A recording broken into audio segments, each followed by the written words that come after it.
the trails from horses to four-wheelers. I said, why? Who's complaining? Well, assuring to people with four-wheelers, when I see them, they're mud from here to here, and they could care less about a few dried-up turds. It's the people that can't train their horses who's complaining. You guys, we train our horses, except four-wheelers, cars, motorcycles, bicycles. I teach the students to tell them it's going to get scary, shift your weight from side to side. When it flies by, reward them. But we use a lot of rewards at the same time we teach them the neck rein. What they're going to do when they reward that horse is they're going to put their finger or neck rein on him so he learns to give his head.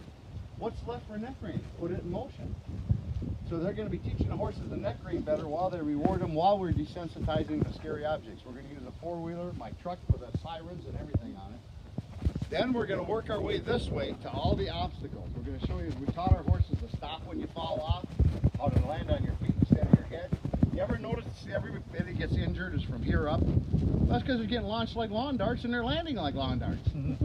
You can train your horse to freeze and use his body to break your fall and get your feet to the ground. I've even done it with horses bucking on me. I grabbed that neck and got my feet to the ground instead of getting launched like a lawn dart. So we're going to show you that. We're going to show you all these scary obstacles. We're going to do an Amish drive-by shooting. They're going to ride by and I'm going to take something scary and whip it at them. We train the horses to freeze in place. When you're scared, freeze in place. What do they do if they're not trained to freeze in place? They buck. They buck. They run away with you trying to go home. So we spend a lot of time desensitizing, and I'll tell you why. Most people get hurt by scared horses, not mean horses. So we work extra hard getting the fright out of them. This 3-week program gets these horses safe enough to go face the world. Ride them to town, they can see the scary stuff, and you will live through it. Why? Because you programmed the response when you're scared, listen to me. And we really work hard on that, so they can go out and face the world. You're going to be surprised with all you see us do. They're going to be doing teeter-totter bridges, which is fantastic for teaching them when you're scared, trust me. Earth falls out from under you. My teeter bridge at home has flags that fly up in their face, and I blow a whistle at the same time.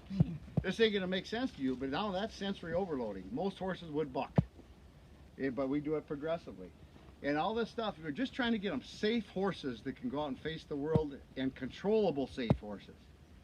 I ask students all the time after this program, do you guys feel safer? Oh, yeah. I say, how much? They go 100%. I tell them it's horses. There is no 100%. Maybe 98. There's no 100% with horses. So you guys keep in mind that we're working extra hard on safety and controlling the horse and getting the horse scared and doing the right thing, not the wrong thing. Okay? You mentioned that 3 of the 4 horses have never been rode. 3 of the 4 never been rode. And a couple of the riders just started riding. Eric's one of them. Eric's one of them. And then right to the point, you guys, at the end of the program, I set up monsters that I know scare horses. You're going to see a couple today. I said, you're not doing this on the ground. You're going to ride up, and that horse should trust you by now.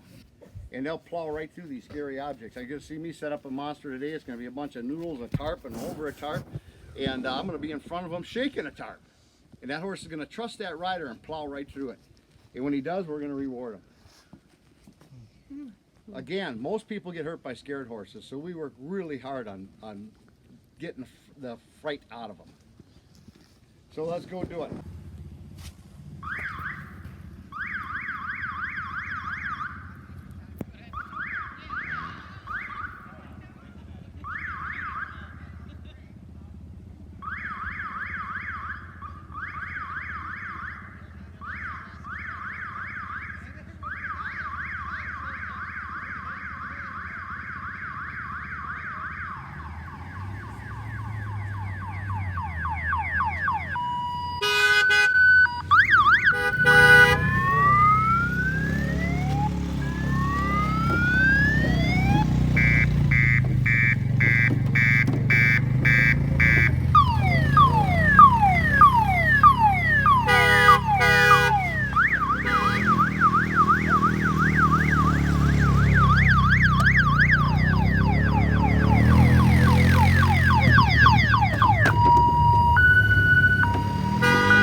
kids, go play in your own yard.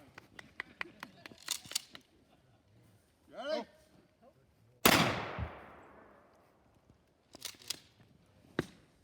Let them know. Let them know it's coming.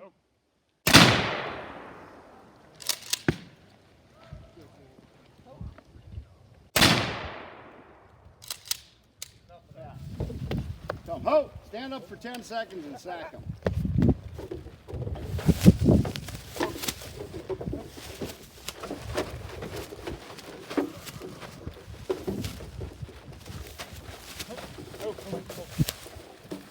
Okay? Don't mount up. Don't come running like that. Okay, let's do both sides. Some hope. Go ahead and get off the other side. One time I was on a trail ride and this lady actually injured her leg and she had to get on the opposite side. Guess what? That ain't time to train your horse. We were wishing that horse was trained because it was a fiasco. Okay, let's mount both sides. Ho! Tell them ho, make them stand. Go ahead.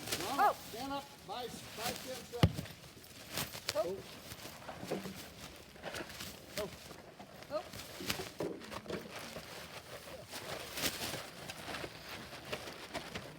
Okay, go ahead and get on.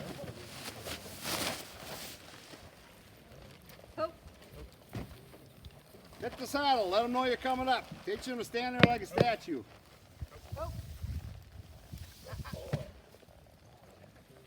Yeah, just stand up, Pat. That's fine. Give Pat something to sack with, would you?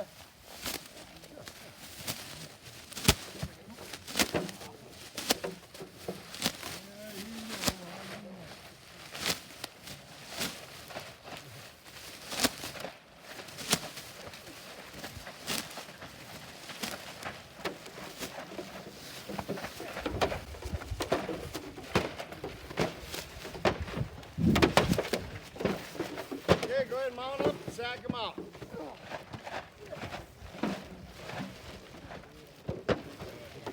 Okay, flex and reward before you move. Do a flex for neck reining.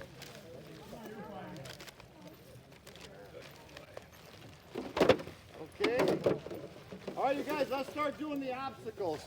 The first one they're going to do is a teeter bridge. That teaches a horse to maintain his composure when earth falls out from under him, which is very scary to a horse. They don't like it when the ground falls out from under them. Let's start with the teeter bridge. Stay away from the control pillar. We're going to do that last. Then we'll do the 3-tier bridge.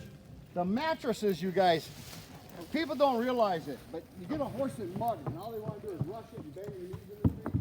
The mattresses, that's what that does. It'll keep you from slow down and smell the road and not bite it in the mud and you bang your knees on it. You would have seen somebody when you started a mattress. They were scared of the Yep, keep going. 3-tier mattresses, mud puddle, just a circle.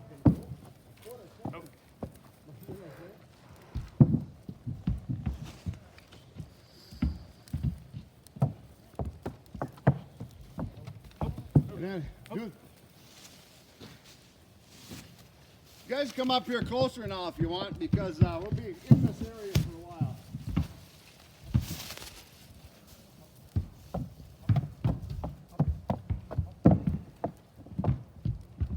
Again, 3 of these horses were never rode. 14 days of work is what we had. So, and 3 of them were never rode. This is one that was never rode. That bay right there was never rode, and that sorrel was never rode. In fact, it was kind of a piece of work. This one liked the rear, that one was just scared of his own shadow.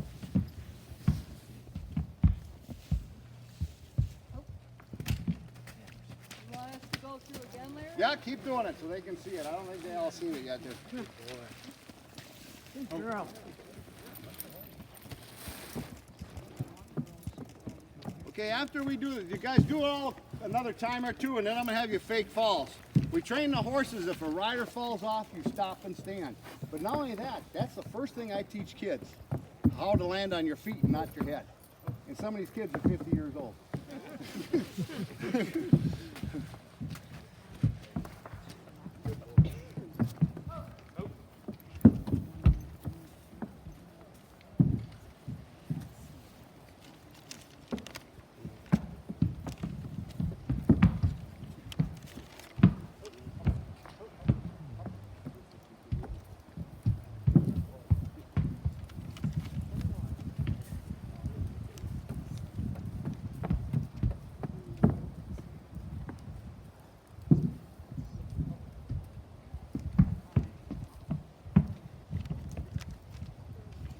In my opinion, I don't care what a horse does for a living. He should be a trail horse first, and he should go back to trail just to keep their head on straight. You know what I'm saying? I don't care if he's cutting cattle, roping, whatever. Especially a barrel horse. Especially a racehorse.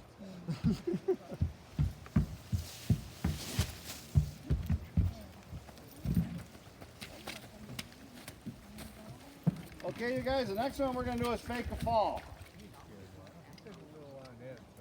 1, 2, 3, 5. Nice. Now sack them out. They don't move until they're told to move. Sack them out and make sure they stand there. They move until they're told to move.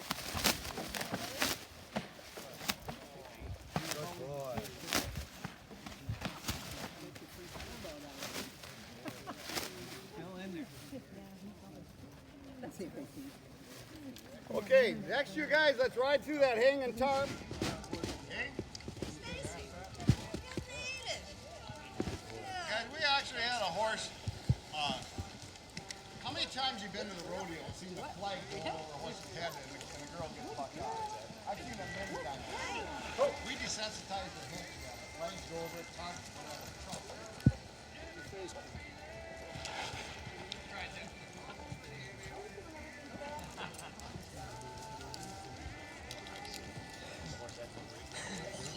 Joe, you're on deck for the Dudabon. Back to the tarp and on and stride by. That's 14 days of class. Amish drive by. Oh, drive-by. In fact, I taught one Adam to track for 10 minutes. Where's your shit, Larry? Huh? Good boy. Yeah, go ahead. Sure. Now we had 14 days of class with you guys. And we were doing all this. And when they're scared, you teach them to freeze. Ready? Ready?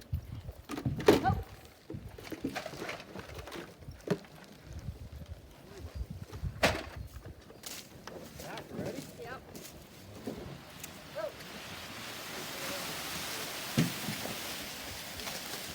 There you go. Thank you. Who's ready for this one? Paul, you ready? Yeah, let me go good. I'm close enough.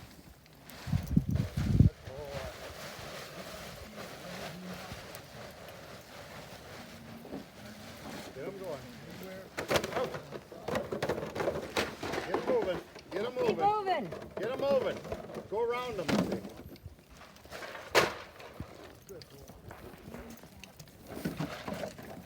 him moving.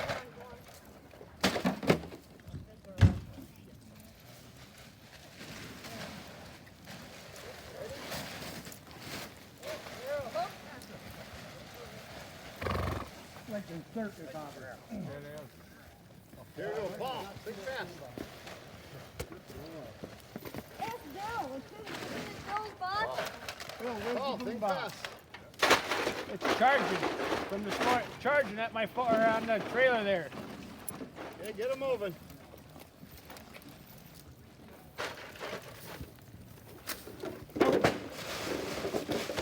Anybody? Evidently not. Trick is catch. Get him moving again. Maybe if we went wider around this This is thing. a replay. No, they need that. All right, they get the idea. You guys, I'm going to show you something real quick. I train a lot of police horses. If you go to Barbados, I trained every one of Barbados Police Department's horses. They got a load from me. They called me up and said, we're selling all of the horses, we want them all from you. So I do a lot of police horses, but what I'm about to show you now is a confidence builder for police horses. Hell no, we won't go. Hell no, we won't go.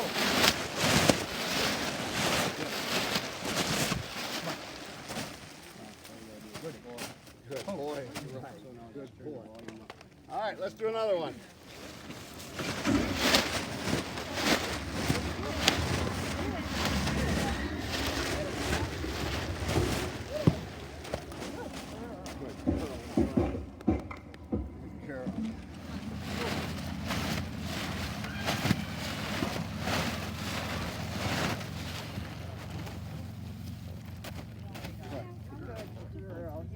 Curl is right. Ride them straight out.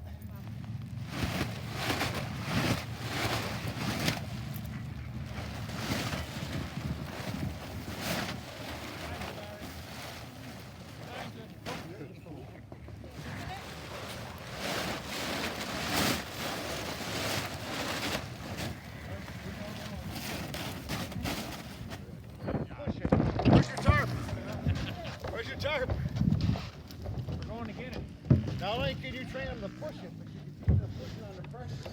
When I train police horses, we put smoke bombs in there. Boom boxes.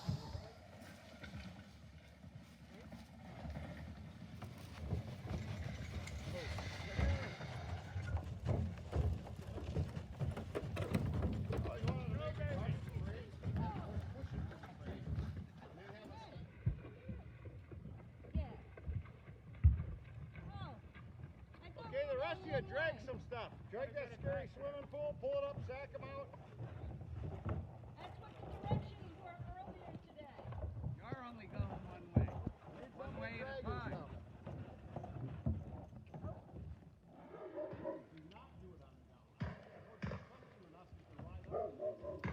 Almost every one of them comes to ride up with that blue pole in their hand. Then I set up that monster over there, and they do the same thing. Of course, I'm scared. It's hard, but the riders are not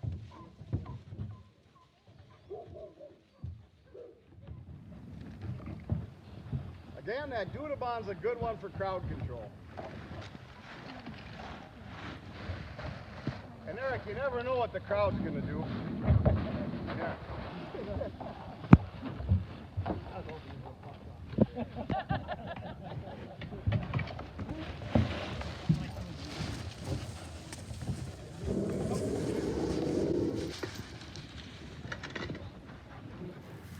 Okay, the object here is to trust the rider and do what the rider tells you. I don't care how scary it gets.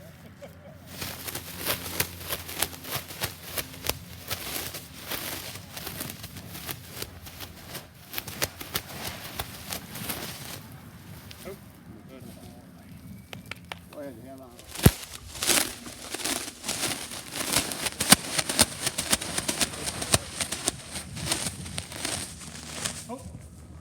At home, it's a lot louder. You can't even talk. I got surround sound in the barn.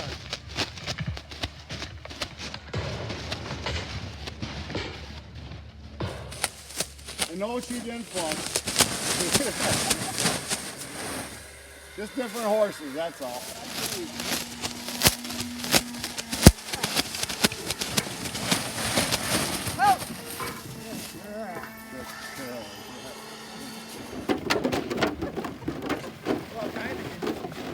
On three, we're throwing everything in the air. Don't hit this one. Don't hit Larry. Keep going on. Ready? 1, 2, 3. Get him up there.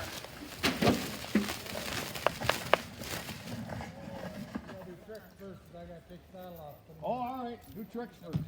Girl, good girl, good girl. Good girl, good girl, good girl. Okay, good girl. There you go. Side pass, which for those of you who don't know horses means walk sideways. You got an empty beer can? Oh. It empty? Almost. Oh, the farrier? I don't have it empty, but we got a bag.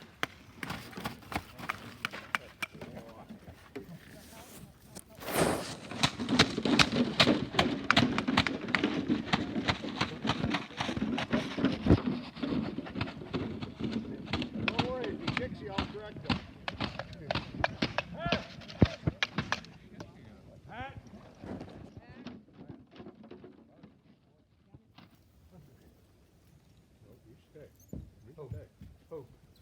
Oh, good boy. Okay, he brought him up to the picnic table. Now cue him to swing in. Over. Over. Oh, that's pretty. You got something to sack with? Nope. Somebody give him something to sack with. Good boy. Good boy. He did tricks in there. That one you used to get the beer on the cooler? Yeah, the black one? Yeah. I can tell him to go sit like a dog. He's been way over there when I sat in my tree to sit like a dog. And then when I hold my hand up, he talks like Mr. Ed. Good boy. Oh. Oh, will you give a big chunk and do it again? When he swings in, sack the hell out of him. Grab a big chunk and do it again. When one ball, he's swinging that one there, and now he's going to keep throwing it.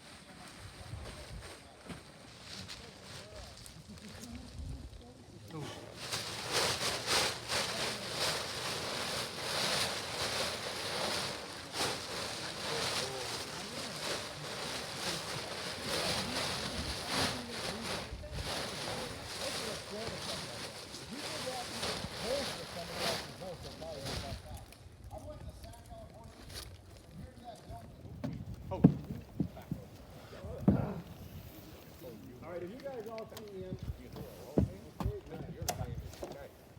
That takes a little trust factor. Horses don't like the ground moving out from under them, so that takes a little trust to get them to teeter-totter. Carol, before I get off. Yeah.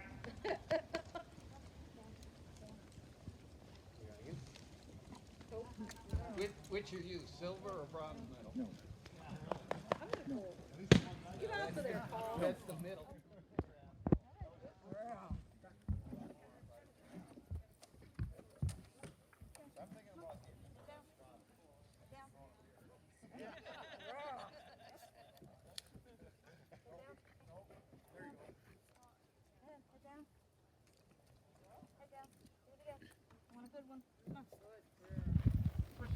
I had two girls years ago that thought transferred Don't to put the her too far away, Joe. Minnesota horses they had these barrel races.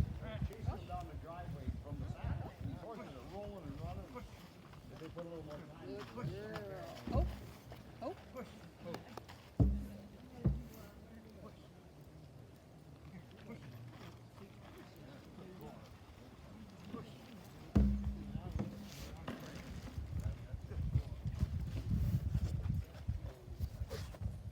Nice. Push. Keep going. Nice. Push. Keep going. Nice. Push. There you go. Keep going. Okay. Push. Okay.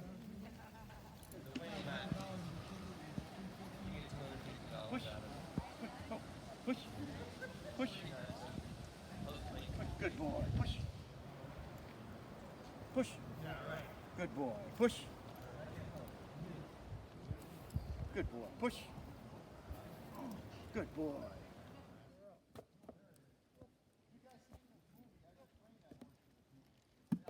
Good girl. We got it.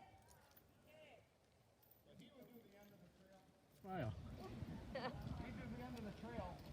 Ellie, you want to go back to Minnesota? No. That's a good one. You guys see that? Hey. There you go. Ellie, you want to go back to Minnesota? You want to go back? No. I had a Mustang land on top of me one time. Worst wreck I ever took.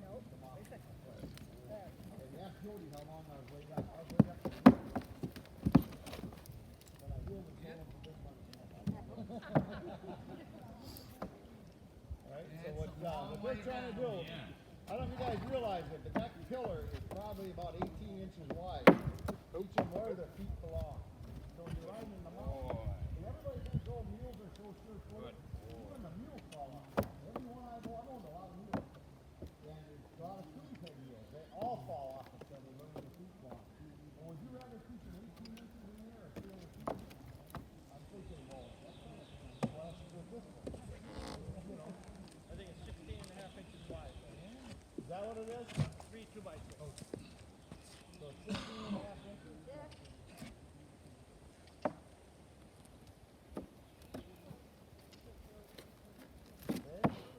I bet a lot of students, you know, another week they could all be riding down. I want to show them everything. We don't always have time to do it. But I wanted to show them everything. It might save their life. Hey, I'll roll all the way with this time. Oh, you want to roll it? Put it in the way. I'll give it a shot. Getting better at it.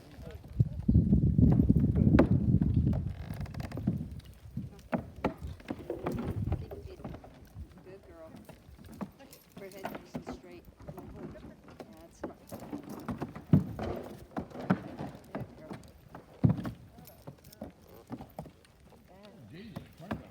right. Good girl. This is pretty neat, Larry. Oh, that's right. Come when called and heel like a dog.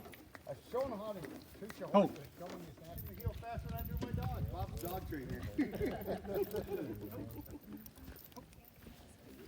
Ho. Are you ashamed? Better hide your eyes. This is my daughter's horse. I'm training for her. And Paul just bought that horse about 2 days. 2 days before we left to come down here.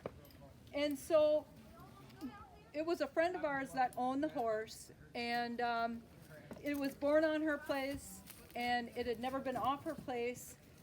it was in just a small paddock, never been in with other horses. So we went over there to bring it over to our place the day before we were loading up to come down here.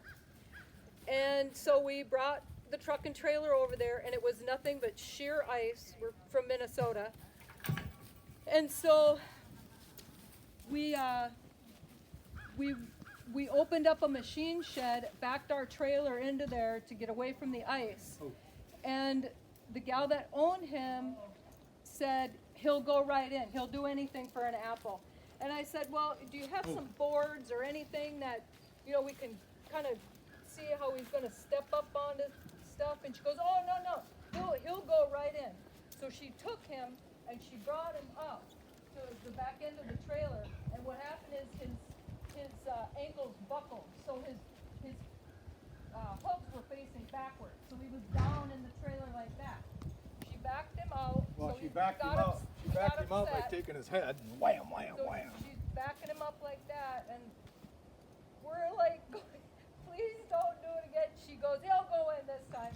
So she did it again, and same thing happened, and then Paul and I looked at each other and we went, we are really in trouble now, because he was in a panic. So anyway, we tried for a while to get him loaded.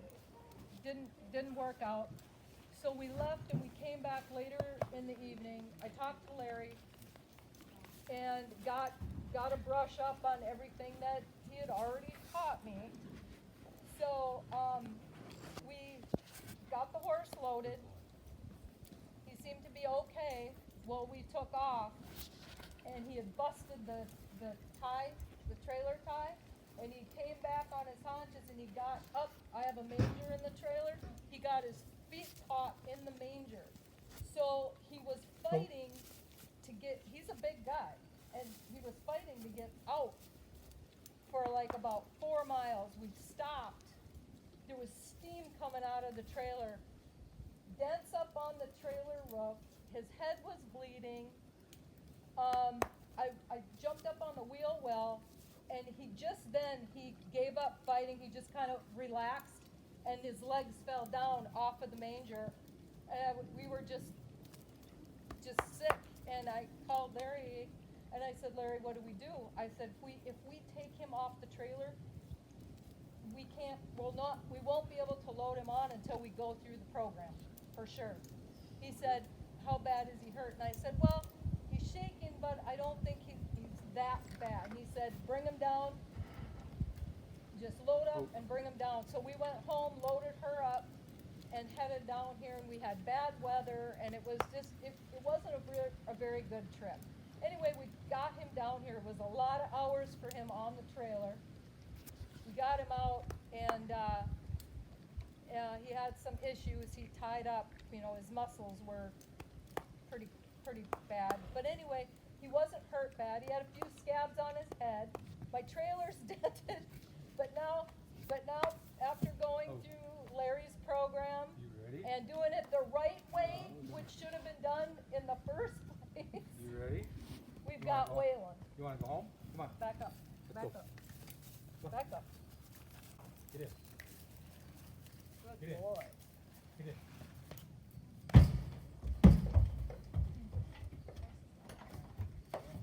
Good boy. Nice when they do that, Larry. Good job. I get the biggest kick out of this because I ask students, back home we teach them to jump in the back of pickup trucks. And I ask students, what do you think the average time is to jump in the back of that truck? Oh, 10 minutes, an hour, a half hour. You know what the average time is to this date? 3 seconds.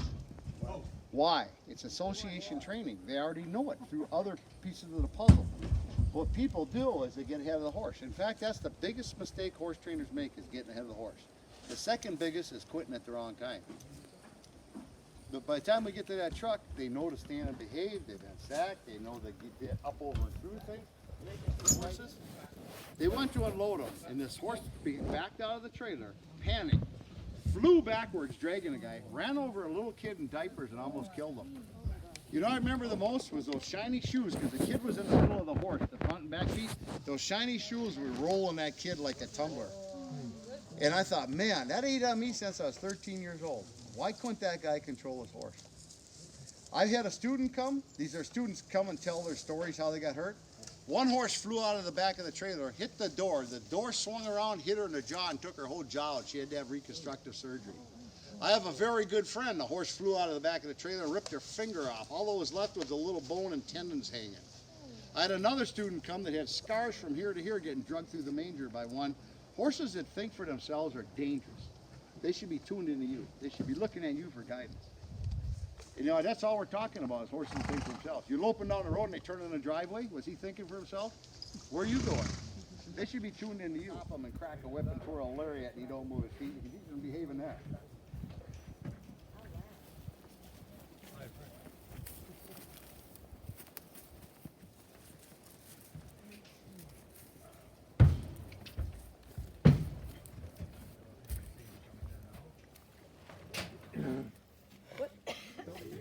He's gonna do the end of the show here. He's gonna do a little. Get her down, good girl. That's a nice start for bowling, isn't it? But you know what else this does? When you control movement in a horse, you establish leadership, just like the boss horse in the pasture. She's controlling movement, she's establishing leadership. That's pretty good for a little 100 and some pound girl on a 12 pound. That's pretty neat. That is neat.